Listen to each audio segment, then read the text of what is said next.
Santa Cruz, this is my first gold record that I ever had in my life.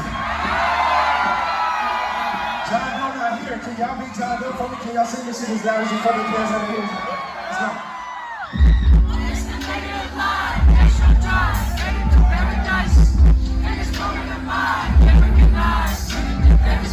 Welcome to another episode of the Old Kids Podcast. This past weekend, we went to Saba's back home tour. So basically, I'm going to talk to you guys about how it went and my experience at the concert. I'm going to start when we got there. We got there like 2 hours early, maybe an hour and a half early. It was at the Catalyst over there in Santa Cruz. The line was actually really small. So if you can't guess it from the video at the beginning, we were the first ones. We were literally the first row and in the middle. So Saba was right there. We were just looking up at him the whole time. As soon as we walked in, we went straight to the floor or whatever. It's in the floor, but like straight to the front. And we just waited there.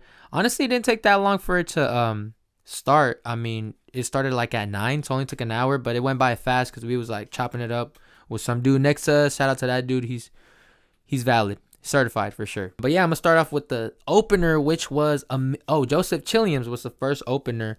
His set, I liked it a lot, and I thought it was pretty funny. His set, I thought it was funny, like the dance moves he was doing, and like his crowd control was dope though. His crowd control was fire.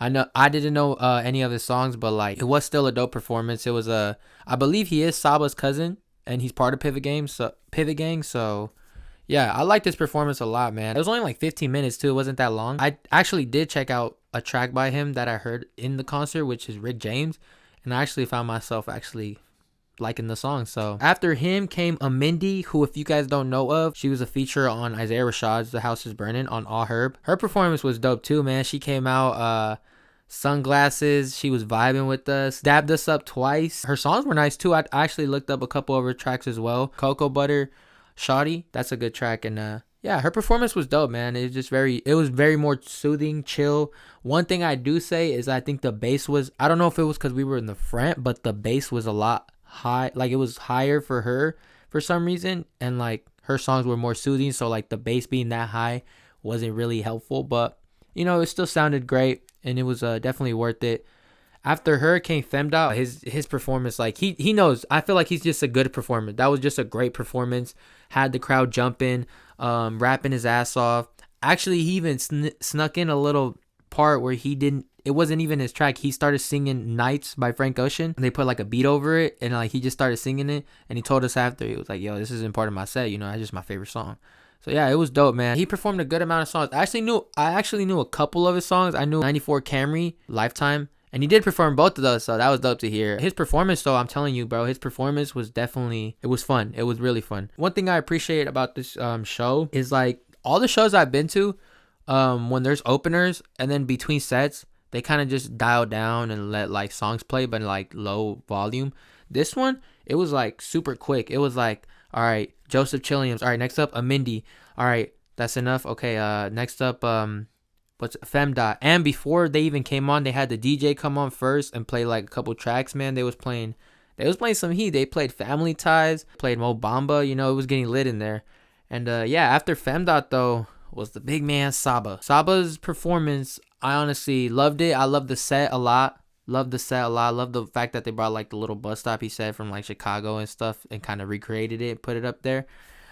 His entrance was dope. He just came in and sat down. It was kind of like it was like really intimate in terms of like how he was performing and stuff, and the songs he performed. I'm glad he performed Care For Me. I'm glad he performed songs from Bucket List Project as well, Photosynthesis, West Side Bound 3, my bad. Yeah, and he performed a lot of songs from Few Good Things. I actually have the set list. Actually, matter of fact, I'll put the picture up because the set list the DJ gave it to me after. So yeah, he performed all these songs right here. He had great transitions. It didn't seem like anything messed up for him. DJ was on point. Everything was on point for his performance. We were front row, got to hear him, and he performed Ziploc, which is actually one of my favorite Saba songs of all time. The run-in part on Calligraphy was crazy. My friend was telling me about like he had like a surreal moment where he felt like he was floating while he was singing that part, because like Saba in that part, he was like, yo, sing this as loud as you can, run, run, run, run, run, run. It just felt great, you know what I mean? And just the fact that he performed a lot of songs from Care For Me, because Care For Me is my favorite Saba album. Personally, I was really into it. Like, I was like, honestly, there was times where I would just close my eyes singing the songs, because like I felt every track like perfectly. So, especially when he performed like Ziploc, I was just like closing my eyes and stuff. What else he performed? Sirens, that one was beautiful as well. Even though he didn't perform some of them that I was anticipating, like Log Out, Heaven All Around Me, and Busy. Even though he didn't perform any of those, I did appreciate like all the songs he did perform, and he performed like a good amount of songs off his album. So yeah, it was definitely a really good experience in my opinion. One of the best concerts I've been to, but I don't know if that's like just me being like front row, getting to see everything. Just the experience of going out of town and stuff. The whole thing that came with the whole, just the whole experience of the whole day, basically. I don't know if it was just that, but it's definitely one of the best concerts I've been to.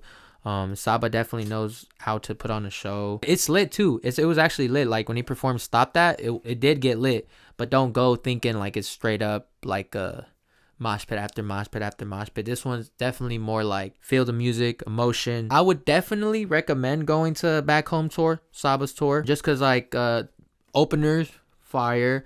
You get a little bit of everything. You get like a little bit of funny with Joseph Chilliams. Mindy, you get a little bit more soothing. Nice little bop to it.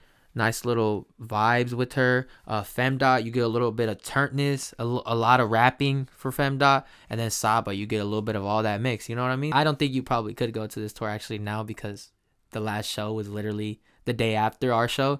But yeah, I loved it, man. And I was really grateful and blessed to be able to attend that concert and be front row. That was nice. Nobody was pushing, or at least me at least. So I felt great. Yeah, man, if you guys did go to Saba's tour, maybe in the beginning of the tour, because this is towards the end, we were the second to last show, or any of that, if you guys went, what did you like the most about it? Did he do anything special, bring anybody out, any of that? How do you feel about the new album? A few good things. What was your favorite song that he performed? And yeah, probably going to leave it off at that. Thank you guys so much for listening, and I'll see you guys in the next episode. Peace.